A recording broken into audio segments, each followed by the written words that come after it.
He's at the hospital. Okay. What hospital is he at? What? What hospital is he at? They say he at Harvard. What's up, man? Hey, what hospital is he at? They say he at Harvard. Is he okay? I don't know. Where did he get shot at? Do you know where he got shot at? Where did he get shot at? They say they killed the homie, man.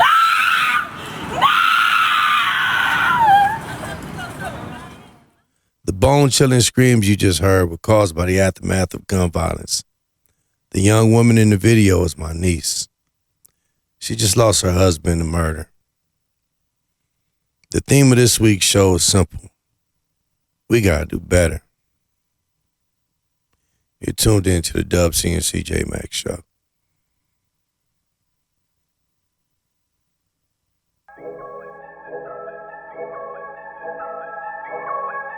Ooh,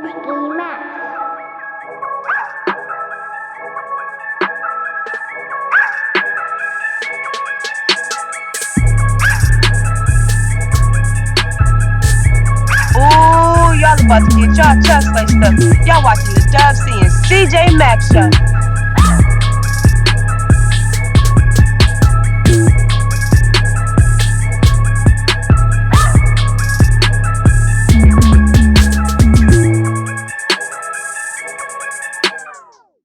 What up, y'all? Welcome to another episode of the Dub C and CJ Max Show. And I am Dub C. And I am and always will be CJ Mac. What's up, bro? What up, C Mac?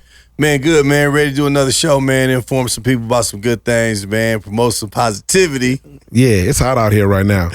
Yeah, the streets is hot, bro. Streets is you know hot. what I mean? And, that brings us to our topic today, man. I want to discuss gun violence, man. I mean, Serious topic. it just happened too rapidly, man. I'm seeing little kids getting shot, man, and people running in schools, and this is getting out of hand, man. And it's happening all over the country. Yeah, it's starting to affect other communities outside of ours right now. So a lot of people starting to take heat, but unfortunately, we've been used to dealing with it, but you never get used to dealing with senseless murders and violence and stuff like that. So I think it's very important today that we discuss this topic. Yeah, I think that our community is beginning to be desensitized for some reason, man, or just through being used to it. Yeah. And that's a terrible thing to be used to. Yeah. Right? Yeah. I'm talking about little kids are used to things. In all truth, man, I mean, it's not new. I've been a pallbearer about 13 times, man, in my life. Oh, yeah. And that's pretty ridiculous. And it wasn't for, older individuals, right? So today we have a very, very special guest. It's a young lady out of the Bay Area. She has a organization that's it's called Broken by Violence, which says it all. So we're going to bring her on right now. It's Ebony Antoine. Ebony. Welcome to the show.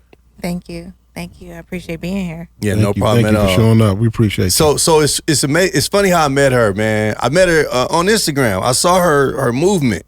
I saw Broken by Violence. I was like, what is this? And then I was looking at the pictures and different stuff, and I was working with an organization at the time with gun violence. They were asking me, how did I think it could be curbed and this and that and this and that. So it was perfect time, and I saw her Instagram, so I started following and everything. And then when we launched the show, I was thinking about it, and I told you, I said, man, I got somebody perfect that I want to bring on this show. You kept talking about I kept talking about it, and I said, I want to showcase her movement and what it's all about, because I see the hard work and the efforts they were putting in. So tell us about your organization. So Broken by Violence is my way of giving back to my community. Too many of us are dying to gun violence. I actually lost my husband back in 2010, leaving me to be a widow and a single mother of 3. So I created Broken by Violence because resources weren't afforded to me. And I was just astonished to think that if this happened to me, and I know I'm from East Oakland, it happens very often, is there really no resources to help us heal? Is there really no safe place to go in order to rebuild? So I created Broken by Violence to help other people that live in marginalized communities that deal with homicide, that deal with murder of an immediate family member, if they need help processing it, if they need to go out or get referrals out for mental health counseling, or if they need barrier removal. Wow. That means like housing. I mean, if you need your electricity paid, clothing. I mean, a lot of the times for me, let me speak specifically, when I lost my husband, he was the breadwinner. So completely revamped my life. Wow. Yeah. How long ago was this once again? This was May 13th, 2010. You know, Still trying to heal from it and rebound and Absolutely. It's a lifelong healing journey. right. And so this I commend you for that because now you're out here trying to help other people. Indeed. Indeed. I think that's the only way we going to break the cycle of violence is providing healing. So how often is this that you would say people are experiencing this in Oakland, in the Bay Area? Daily. Last year, Oakland had 134 homicides. Over the past 10 years, they had 540 unsolved homicides in the city of Oakland. Wow. That's in a decade. Ridiculous. what are some of the things that you have to go through without your loved one there? You know, and not just because I know with you it was your husband. Someone else, it could be their mother.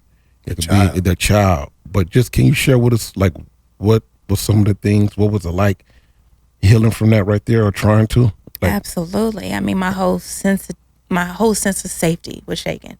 This homicide happened at our house. My children were there. My husband was a witness to a crime, so I guess they feel like no witnesses.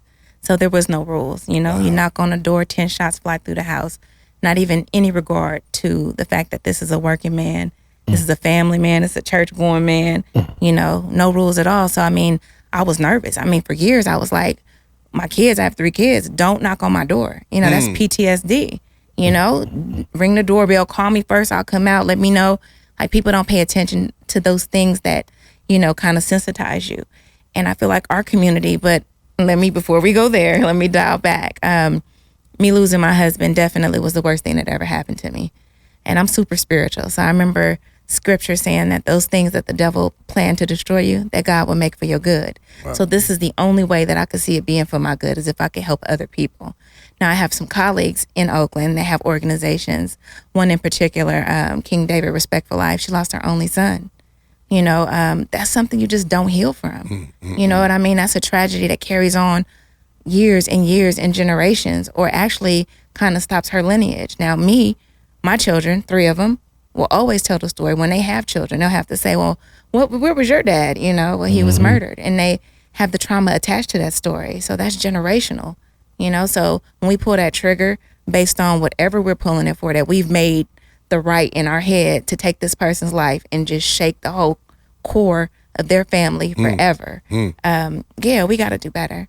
Wow. Yeah. You know, I have a niece that's gone through a similar situation that you have, not once but twice, with 2 of her children's father, right? So, you know, an organization like yours, and I think she'll be able to, maybe it could assist her in doing some type of healing. So I brought her here today. Her name is Domo Jackson. And, you know, I wanted to get you on here today just because Ebony's organization is so strong and they do so many things. And we've only begun to scratch the surface on, you know, the type of services and everything that she has available and that she has access to maybe be able to assist you in healing and just being able to have another person that you can talk to. So that's why I wanted to bring you on the show. I love you. And I know this may be a little tough for you, but I wanted to talk to you about it. I wanted you to ask you basically that same question. How did it affect you and your children losing you know, their fathers? For one, when I got the phone call, my youngest son was in the car. And when I got the phone call, I almost like killed us both because I went through every red light. And he was yelling, "What happened to my dad? Did something happen?" And I just I didn't tell him. I had to drop him off, but it affected him. Loud noise.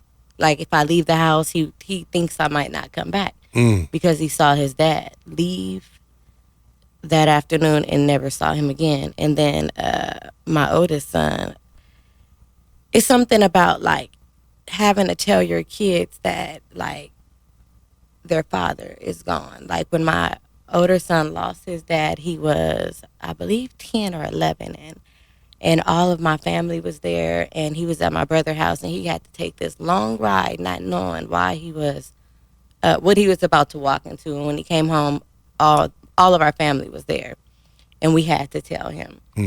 And he understood more. So for him to lose like his father, and then to lose a man that raised him, which was my younger son father, it was like, why is this happening? Right. You know, a lot of us don't realize that, like it was spoke on just earlier, that when the trigger is pulled, it doesn't just affect one individual, it affects everyone. What goes through your mind right now when you hear about some of these senseless killings and you think about your situation? It's deeply rooted. Deeply And rooted. I actually blame the people that are having these babies. There's broken homes instantly before they get pregnant, or can't afford to take care of them, and the way that these children are raised, it's usually because they lack guidance. They don't have support. Right. So when I see people not supporting their kids, there's no fathers in the home, or the mother's never really around, I feel like that's that same boy that could grow up and hurt my son. Right. Yeah. So I feel like it's deeply rooted, and it comes from the people, not being there for their children. Well, let me interject. The reason why they can't be there for the children is because a lot of the times they've experienced what we've experienced. You know what I mean? That's deep-rooted trauma. I know a mother, she has 5 sons, and out of 5 of them, 4 of them have been murdered in Oakland. So my thing is, how do you show up when you broken yourself? How do you show up without having the healing? How do you show up without resources and barrier removal, or leaving the community? You know what I mean? So it is a vicious cycle. It absolutely is. And I think it definitely goes deeper than just blaming the families. It's the system. Absolutely, there should be some resources. You know, those children lost their father. How come we're not reaching out to that family to see what they need, what kind of support system, extra counseling, extracurricular activities, especially in marginalized communities? But I completely get it, and that is it right there. Those broken homes, those broken services, systems. And that's where it starts. I'd like to interject on that part. Go ahead. So being that this happened to me twice, I didn't want to get up out the bed, right? So my older son, my kids, I never allowed them to see me down. That was the first time that they had ever seen me down in life. And my son yelled, my 6-year-old, he said, I can't take it. And I realized, I'm letting them see me. It's not their fault. I can't let them see me like this. And so I had to get control of that, because I don't feel like they deserve that. And that's how I break the cycle. I push forward. That's how we break it. That's how we break it. Amen. That's it. The answer. That's the answer to that. I always said I'm going to take the good with the bad, and that's my advice for anyone. If I have, this might have happened bad, but you experience what we experienced together because you were there on our last moment. Yeah, it was really devastating. We had all gone to Hawaii, 37 of us. All on the same plane. Yeah, on the same plane, 37 of us to Hawaii, right? I mean, we had a ball, and I spent, for some reason,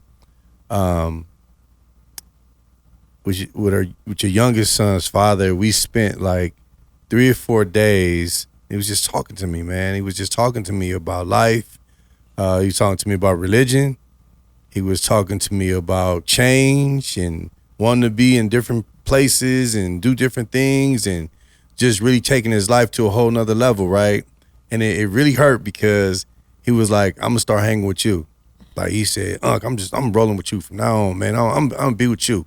You know what I mean? And then a couple of days after I got back, I called him, and he was like, we're going to go to Mexico. He's like, we're going to Mexico. And he's like, you know him, he's like, your money ain't no good. You can't even bring no money. Y'all got it, and all that, right? And then so I thought about him the next couple of days. And I didn't want to bug him, you know what I mean? But he crossed my mind. I didn't call.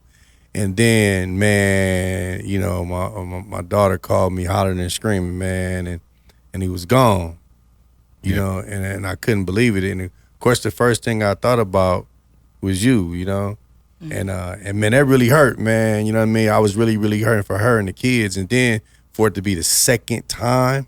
Oh yeah. You know, and I already know that, you know, your older son was going through some things, you know, trying to cope and everything. And then for the baby, man, it was just like, wow, man, like, you know, like we gotta do better. And like everybody's just turning guns, man, and it's all on us. It's each other. It's like it's like we're not taking, like, there's no more value on life. You know what I mean? And you know, it says we need to take a break right here. I hate that it's break time, but we need to take a quick break right here. But we'll be right back to continue this discussion.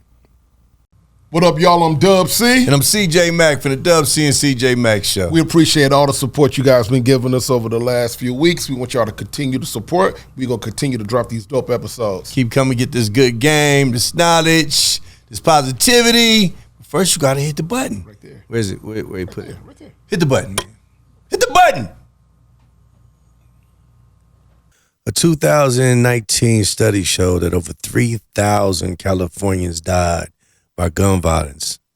54% of that was suicide and 42% by homicide. I ain't going all day quoting stats. I actually got in the books and dug up a bunch of them. Then I thought, it don't matter, man. We talking to real people. We getting real feelings. And that's what counts. Please, man, I'm pleading with y'all. Take a look at these women, look in their eyes. And let's do better. Welcome back to the Dub C and CJ Mack Show. And I am CJ Mack. And I'm still Dub C. And we have a very, very, very interesting topic going on right now. It's something serious and something dear to us all. And it's violence, it's gun violence.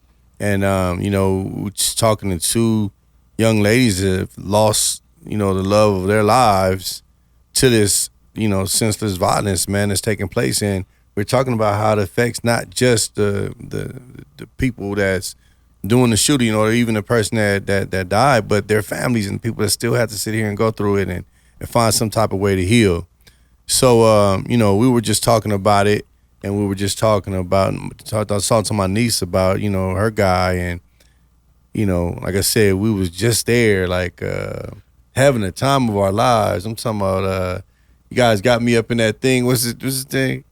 It was like parasailing. Yeah, Parasailing, man. Man was dunking us in the water and all that. Me and him was just rolling, man, you know, going hard, man. So it's just so many memories, man. I think about it so much. And then our conversations, you know, that some of us still just, I haven't even discussed with her, like everything that he and I were talking about. Right. And just for him to just, and he was on me about spirituality, man, just on me, just talking.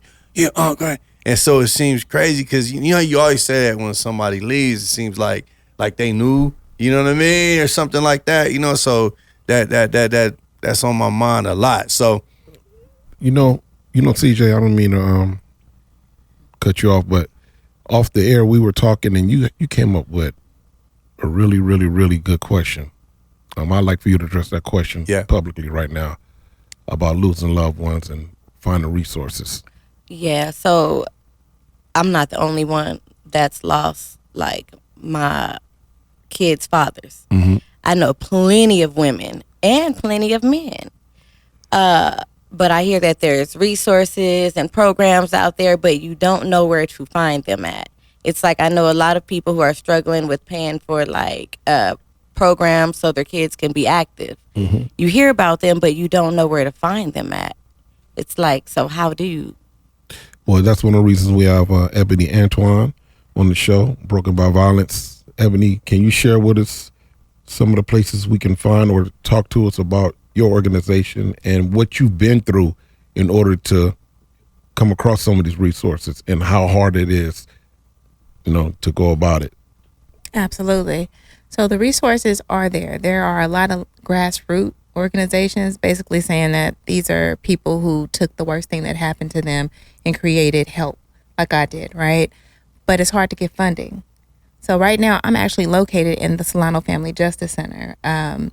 Unfortunately, their motto is to help with sexual assault, sex trafficking, domestic violence, elder abuse, and child abuse. So where is community violence in their budget? Where is community violence as far as resources, right? So I believe that it's strategically not being provided because it impacts mainly Black and brown communities. My organization, I've been pushing it, and this is my second one, completely funded by me for over the past 5 years. I was able to put my complete savings, over $100,000, into having events or even paying for people to get out of their homes because they are in danger. And of course, I did start getting some funding, but like little grants here and there. Do you know how quick $10,000 goes when you have a roster of over 100 people that need utility bills or, essential needs like clothing for their children, diapers, formula. So, I mean, when I have funding, I do reach out, but it is very hard to find. You wouldn't find Broken by Violence unless you Google Broken by Violence, right? And so even now, I just partnered with some other organizations and we finally got our first grant, our first substantial grant. So no salary. I know I make it look good, but I've been doing this for free because I know it's a need in our community. And more than anything, the overall goal is healing. Because if we don't heal, then we are on a high alert, right? We deal with PTSD. Everything looks like something, right? So unfortunately, whether you are licensed to carry a gun or not, a lot of people carry guns, especially in marginalized community. The crime is up. I mean, you being robbed, so you got to protect yourself. You call the police. I mean, they're not showing up. And if they do show up, somehow you may be the victim of another crime, right? So the overall consensus is basically, let me also now say, I am the East Bay chapter coordinator for an organization that's called Crime Survivors for Safety and Justice, right?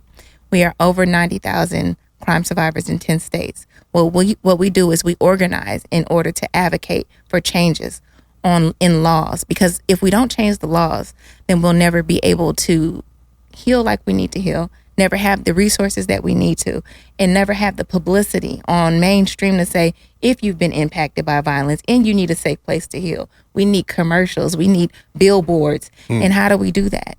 By reaching into our community. I mean, we got influencers that can definitely give back. I mean, gun violence, I mean, if we all made some choices in life that put us at risk, and if we made it, it's our reasonable obligation to give back to our community. And that's why I commend you gentlemen for highlighting this conversation, these resources at this table, because it's imperative that we get the resources we need in order to make sure our children are okay. So how does someone that's been impacted, and how do they search and find, help? So I would say, and I know that this is not necessarily 100%, reach out to your district attorney's office, reach out to your police department. I make it a point to go into my local police department and give them pamphlets about the services we provide and a business card. I actually provide them to the homicide detectives. When you go out there, please, can you provide this to the family? If you meet, we are one-stop shop. Everybody is money hungry. Victim compensation pay up to $7,500 for a funeral, right?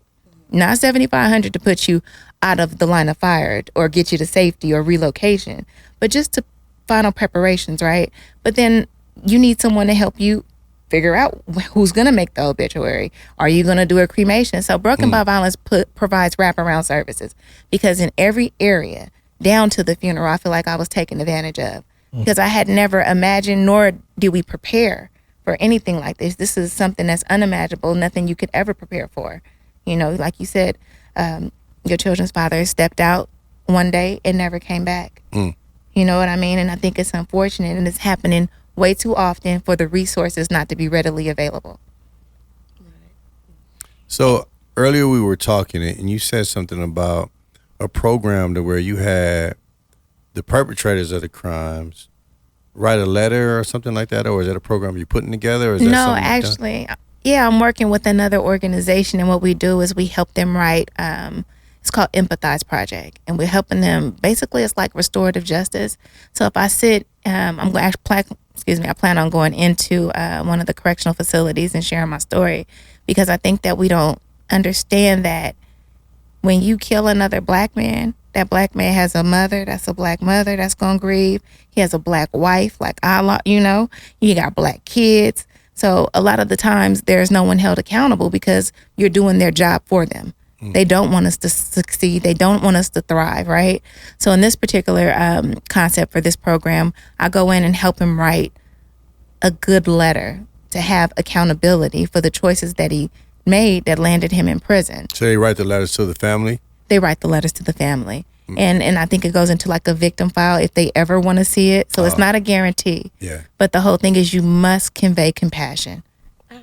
So do you encourage them, or is it something that they already want to do, or do you shed light? No, actually, this is something they already chose to do. And, you know, there are a lot of people that have made these choices and have taken loved ones and really have to sit with that. You know, I think a lot of it is hurt people, right? So you got a community full of hurt people with guns that's out there on high alert shooting at each other because it looks like they may be shooting at them or could possibly hurt them. So, yeah, so they actually want to convey the apology. They actually want to be accountable for their crime. They actually are really sorrowful for their choices. So I'm gonna ask you guys something that's probably a little tough, but it's been a little bit longer for you. I don't know if you want to answer this question because it's so recent. What about the reverse? What would you want to say to the person that did that caused you to have to live through this? Man, I want you to know how hard you made my life. Like, man, you made me take 3 kids to 3 different schools and then go to work full time and come home by myself and struggle to pay these bills. You made me raise my son by myself and teach him how to drive. You made my daughters not have a father to pray, provide, and protect.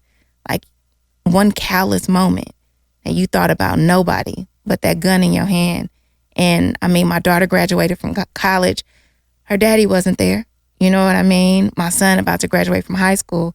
No father there. Those are moments you could never give me back.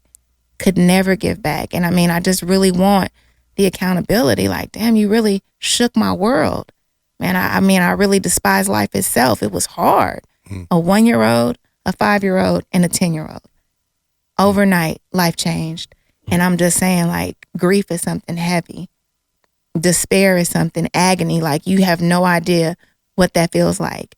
And I wouldn't want nobody to feel what that feels like. You know what I mean? But I want you to know that I lived through it.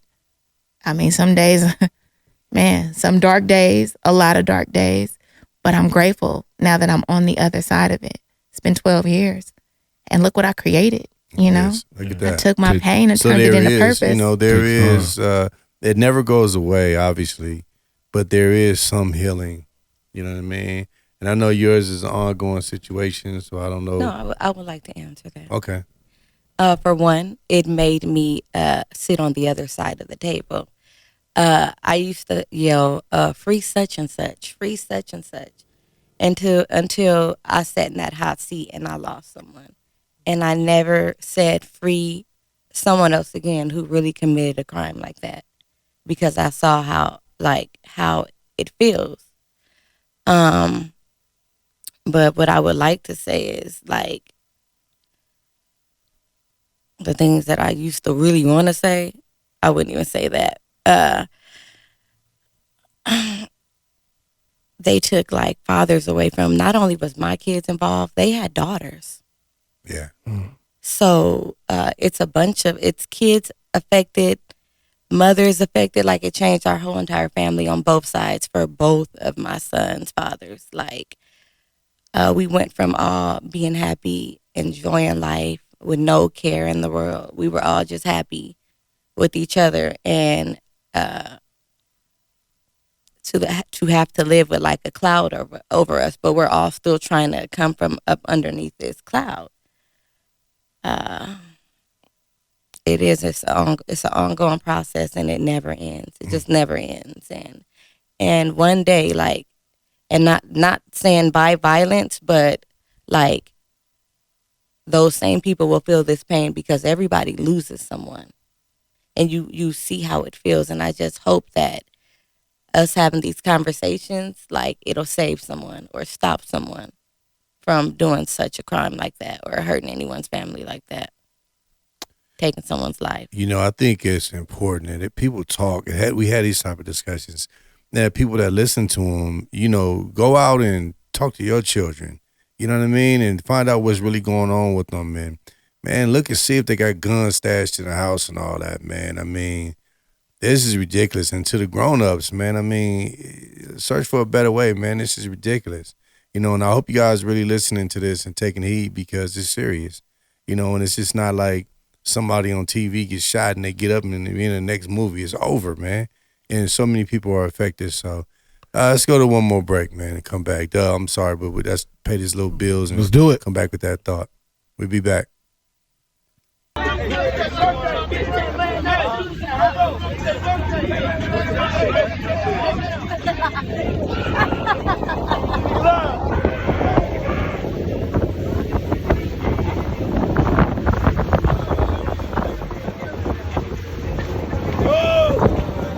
Wait, he holding on to her shit.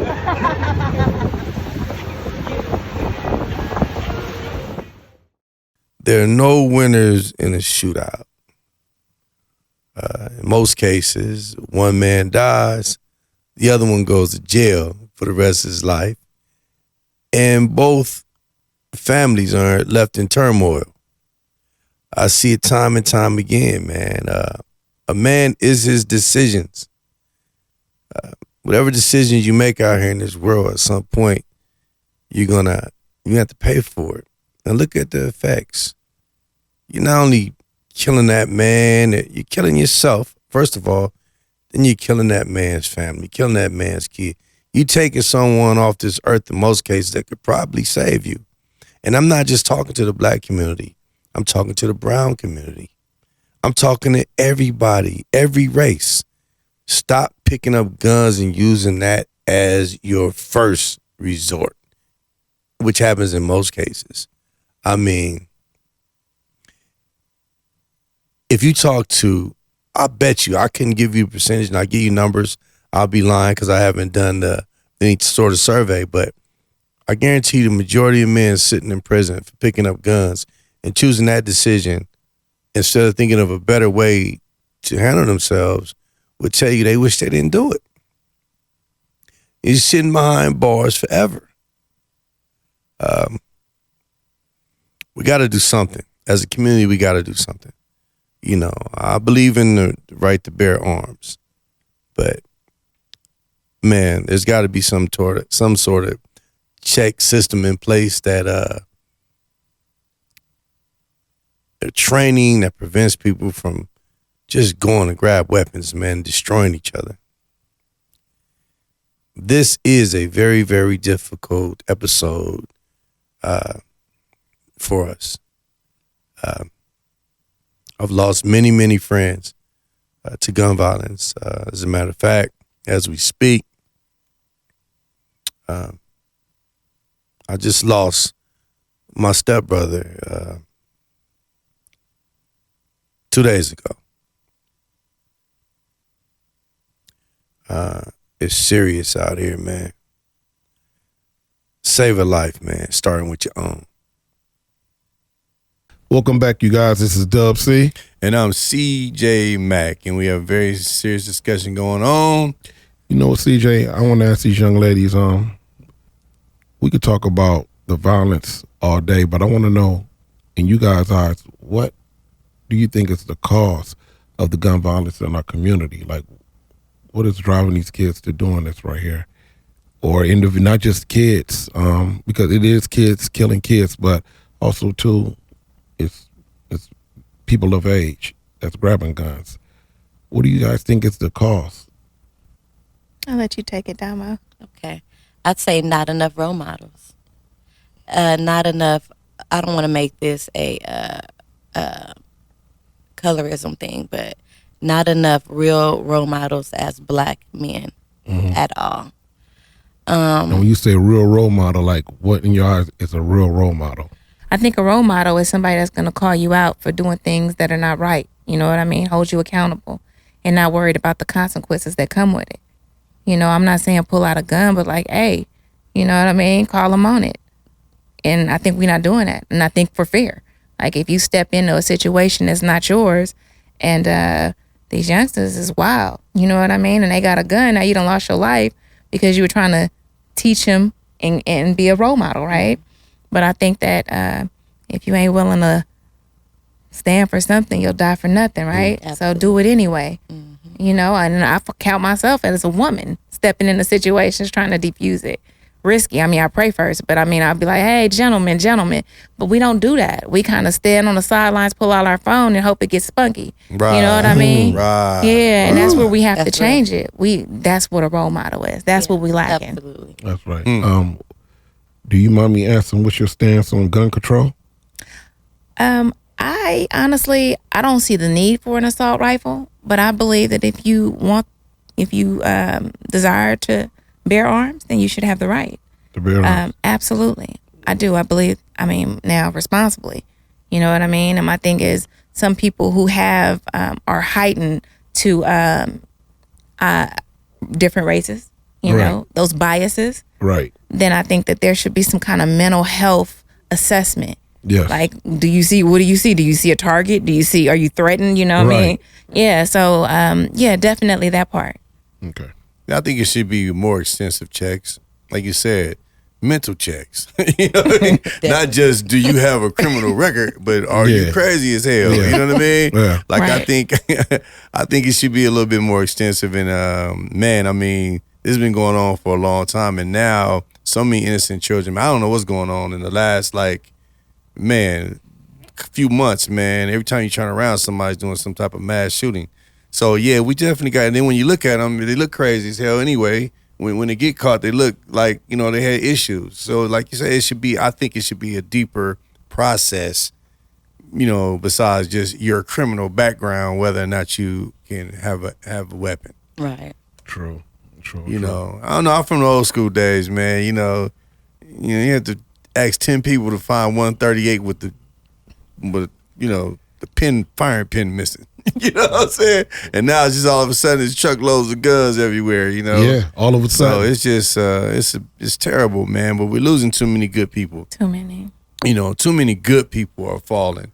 There's so many kids, and I've been blessed, man. I mean, especially with sons. There's a time my sons, if the phone rang after midnight, I would be terrified. Right. I don't want nobody calling me after midnight. And then I haven't suffered that. But just to know that it exists, And one of my goals is, hey, I ain't trying to trip with nobody. I just want to make it home, man. That's it. I'm just trying to if I can get to the house, we good. That's all I'm trying to do. That's the goal. That's the goal. People always ask me, like, how are you so strong? Like, I just want, if anyone is going through anything out there, like, don't give up. Don't become a product of your environment. Like, I've been through losing 2 of my kids' fathers. Like, we have no more left. They don't have a daddy at all. There's no role model. I am the role model, and I'm not going to fail at that. So when I didn't want to get up out of the bed and I heard my son scream, Mom, I can't do this anymore. We were just 2 days in. We hadn't even buried him yet. And I knew there was no time to sleep and mope. And and it brings me back to the story of the time we shared in Hawaii. Like, I took the good with the bad. Like, we got that moment, and I appreciate that moment. And I just thank God for that moment. And I have to keep on moving and keep on going. So. Yeah. It's so tough, man. This is the side that we don't see, man. Like, the lives that are being affected beyond whatever the little situation was in the temporary. And in most cases, someone shoots somebody, they get mad, you kill that person, and you kill yourself because now you got 25 to life. It's like if we could learn to communicate, we could stop all that. We're losing two for one, and it's more than 2 for 1 because everybody else is going down too. Your mom is in pain. Your kids are in pain, your sister's in pain, your brother's in pain, and somebody else want to go retaliate for you. Now they go to jail, they kill somebody. It's just a terrible, it's a vicious cycle. Yeah, the unfortunate thing, a lot of people are not being held accountable. Yeah. I bet if you, I know we got the no snitch culture, but when you got one person knocking down 4 and 5 people without no accountability, they fearless. You get away with murder. I mean, come on, like, how many times? 1 time? 2 times? 5 times? Yeah, so, I mean, we have to start looking at systems. Again, like, I mean, if you can get away with it, I mean, if you could just walk into a bank and walk out, give them a note and they give you money, how many times you gonna do it?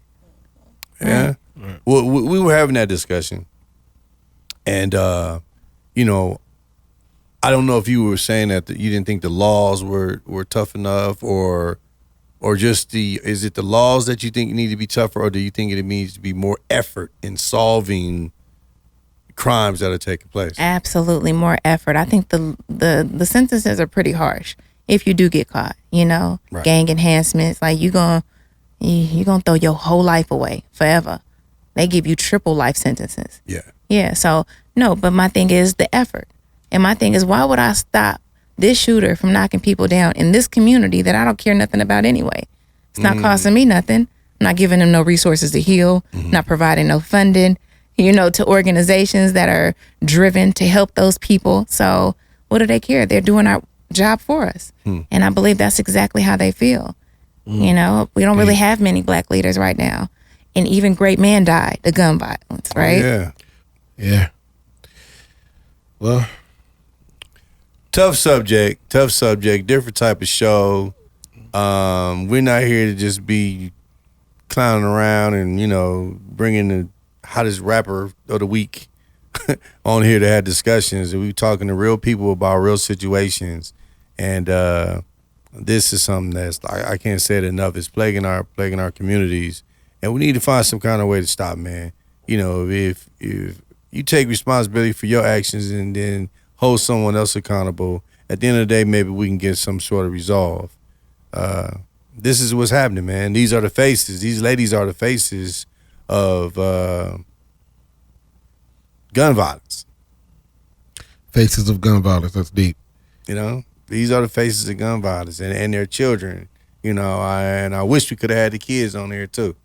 As a matter of fact, yeah, we might show a picture or two because we need to know, man, that people are being affected, man. Yeah. Well, I commend you guys for getting up every day in the honor of your loved ones that you lost, in the honor of us, and going out and spreading the word. And once again, can you let us know where they can find you and the name of your organization? Absolutely. So my name is Ebony Antoine. I'm the founder and executive director of Broken by Violence. You can find me at brokenbyviolence.com. My email is brokenbyviolence2017@gmail.com. My Instagram is broken_by_violence. You can catch me on Facebook at Broken by Violence as well. And you can also make a donation at $ Broken by Violence 2017. Without the funding, we can't move anything. We can't help anybody. Appreciate it. Any last words? I'd like to thank you, Dub and Unc, for giving us this platform to be able to speak about this situation. I really feel like this is therapy for me. I wanted to tell my story, and I knew one day what I've been through is going to turn to something positive. Yes. So I really appreciate that from the bottom of my heart. Thank you, niece, for coming here and sharing your story. Thank you so much. Thank you so and much. for Thank you. connecting me with Ebony as well. Yes. Great. And all the other women out there and loved ones who, who's been affected by gun violence. I want to let everybody out there know that until it hits your home, it's just a conversation. But let's make it more than a conversation. Let's make it our conversation. Let's make it our reality to go out and to try to do something about it. Let's stop the violence, you guys. Community leaders, I'd like to say community leaders, let's talk, man. We got a platform. Let's talk about it. Let's see how we can get some resources to these families. Definitely we want to curb the gun violence, trying to stop it. But I just looked at something totally different sitting here with these ladies today. And that's the fact that once it does happen, they need help. They need help emotionally. They need help mentally and emotionally, and they need help financially. Because you are taking, in some cases, the breadwinner out of the equation. Definitely. And then these kids need help. So, let's have some conversations, community leaders. I'd like to thank you ladies once again for coming on. I love you to death, and I'm here for you. And Ebony, we new friends now. It's all good, and you will be hearing from us with your program and different things. Dub and I will be looking to see what we can do And donating, I yes. appreciate it. Yeah. Appreciate Thank you, it. thank you. Thank you. All right, so once again, man, another Power Pack episode on the Dub C and CJ Max show. I hope and pray that someone got something out of this one. Like I said, everything can't be the party and the popular cats up here that we're talking to, and you know, all the clickbait and all that crap, man. You know what I'm saying? This is real life stuff, and this is what our show is about. So, thank you guys for tuning in To the Dub C and CJ Max show. once again. I am and always will be CJ Max. And I'm Dub C. Peace. Yeah.